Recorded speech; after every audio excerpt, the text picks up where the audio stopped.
Nagsumbong yung kaibigan mong may kagalit. What?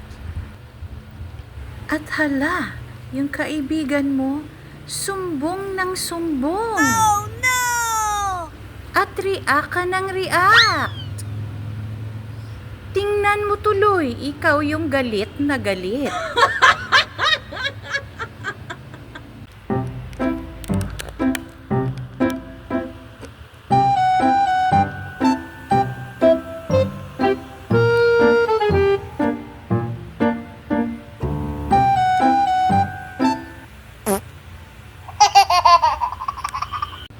Ito yung nangyayari pag may kausap kang nagdadrama-drama. What?